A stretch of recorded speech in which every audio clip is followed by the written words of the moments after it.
Good morning. Something has changed. Maybe the angle. Well, anyway, let's get started. Figure 30 shows the federal funds rate, the short-term interest rate that is a normal tool the Fed uses for monetary policy. You can see that at the end of Chairman Greenspan's term and the beginning of my term in 2006, we were Ben Bernanke's term in 2006, they were in the process of raising the federal funds rate in an attempt to normalize monetary policy after having easier policy earlier in the decade in order to help the economy recover from the 2001 recession. But in 2007, as problems began to appear in the subprime mortgage market, the Fed began to cut interest rates.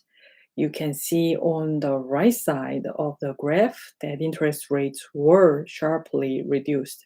And by December 2008, the federal funds rate was reduced to a range of between 0 and 25 basis points. A basis point is 1/100th of 1%. So 25 basis points means that 1/4 of 1%. By December 2008, the federal funds rate was reduced basically to 0. It cannot be cut anymore, obviously. So as of December 2008, conventional monetary policy was exhausted. We could not cut the federal funds rate any further.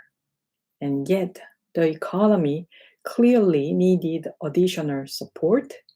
Into 2009, the economy was still contracting at a rapid rate. We needed something else to support recovery, and so we turned to less conventional monetary policy. The main tool we have used is what we in the Fed call the large-scale asset purchases, or LSAPs, known in the press and elsewhere as quantitative easing, or QE. These large-scale asset purchases were an alternative way of easing monetary policy to provide support to the economy. So how does this work? To influence long-term rates, the Fed began to undertake large-scale purchases of Treasury and government-sponsored enterprise mortgage-related securities. So just to be clear here, the securities that the Fed has been purchasing are government-guaranteed securities, either Treasury securities, that is government debt of the United States, or Fannie and Freddie securities, which were guaranteed by the US government after Fannie and Freddie were taken into conservatorship. There have been two major rounds of large-scale asset purchases, one announced in March 2009, often known as QE1, and another announced in November 2010, known as QE2. There have been some additional variations since then, including a program to lengthen the maturity of our existing assets, but these were the two biggest programs in terms of their size and their impact on the Fed's balance sheet. Taken together, these actions increased the Fed's balance sheet by more than $2 trillion. Figure 31 shows the asset side of the Fed balance sheet to help us see the effects of the large-scale asset purchases. The bottom layer is the traditional securities holdings. To be absolutely clear, even under normal circumstances, the Fed always owns a substantial amount of US Treasuries. We owned more than $800 billion worth of US Treasuries before the crisis began. It is not as though we can begin buying them from scratch. we have always owned a significant amount of these securities. So the bottom layer shows the baseline from which we started. What else appeared on the Fed's balance sheet on the assets side during this period? The dark segment just above the traditional securities holdings represents assets acquired or loans made during the crisis period. You can see that in late 2008, our loans outstanding to financial institutions and to some other programs rose very quickly, very sharply. But you can also see that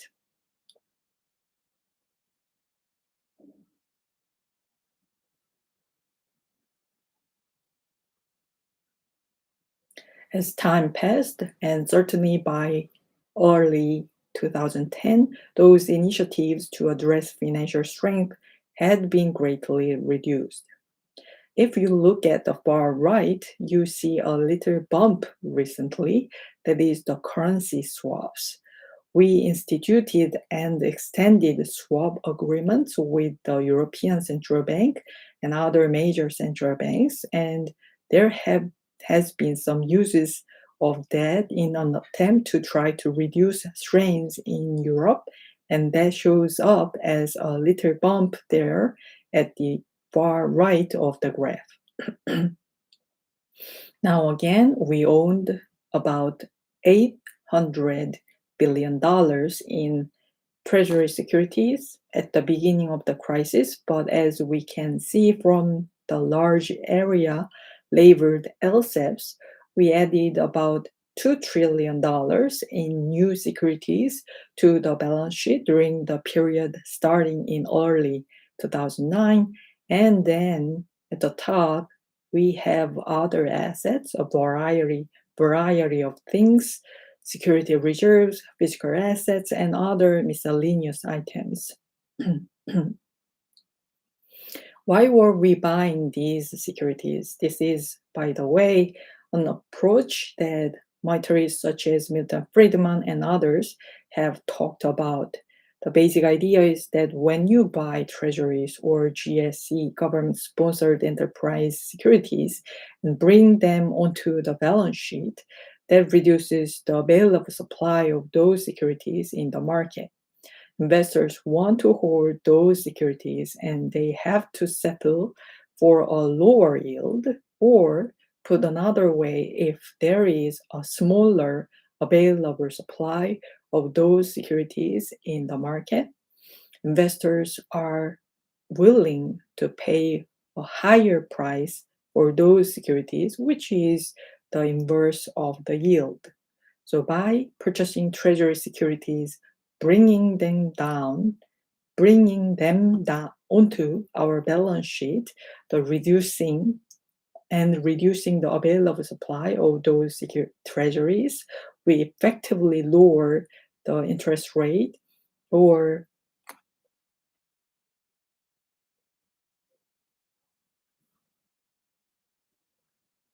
longer term treasuries and GSE securities as well. So supply is reduced.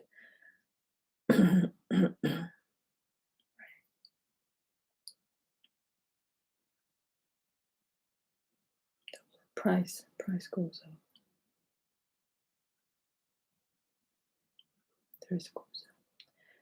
Moreover, to the extent that investors no longer having available treasuries and GSE securities to hold in their portfolios, to the extent that they are induced to move to other kinds of securities, such as corporate bonds, that also raises the prices and lowers the yields on those securities. And so the net effect of these actions was to lower yields across a range of securities, and as usual, lower interest rates have supportive, stimulative effects on the economy. So this was really a monetary policy by another name. Instead of focusing on the short-term rate, we were focusing on longer term rates, but the basic logic of lowering rates to stimulate the economy is really the same. You might ask, the Fed is buying $2 trillion worth of securities. How do we pay for that? The answer is that we paid for those securities by crediting the bank accounts of the people who sold them to us. And those accounts at the bank showed up as reserves that the banks would hold with the Fed. So the Fed is a bank for the banks.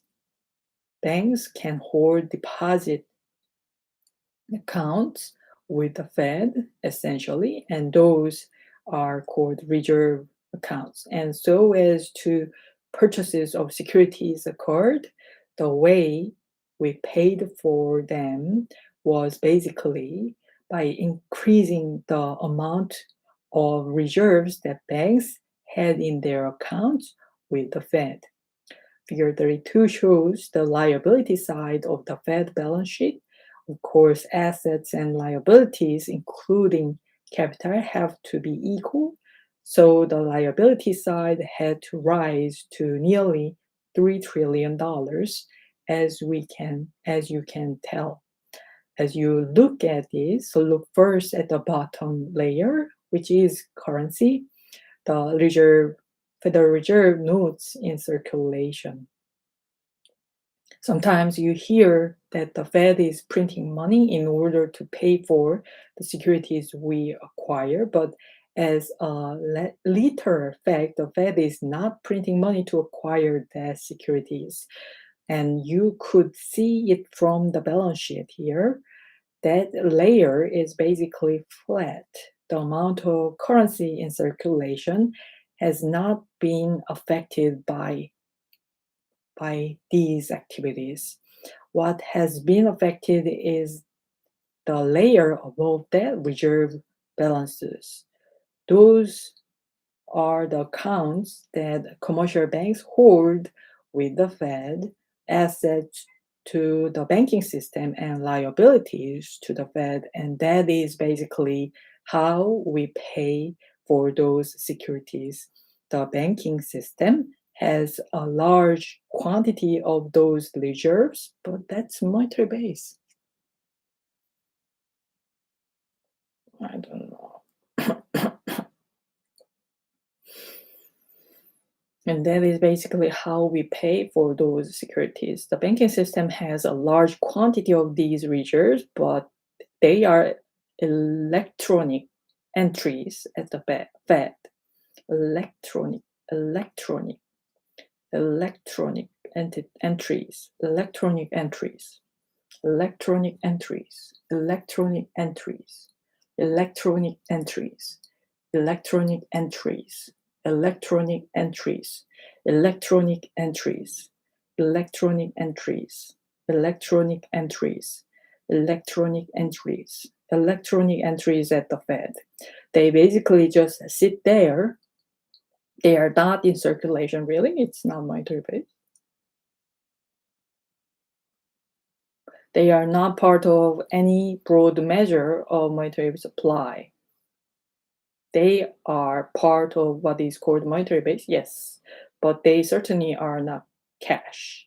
Then the top layer is other liabilities, including treasury accounts and a variety of other things that the Fed does.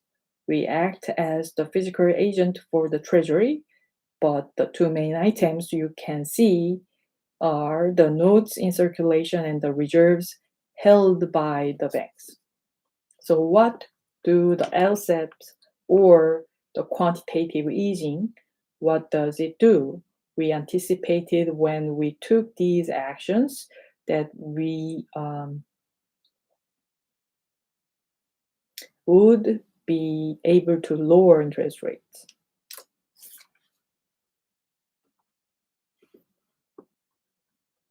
All right, I am a little bit lost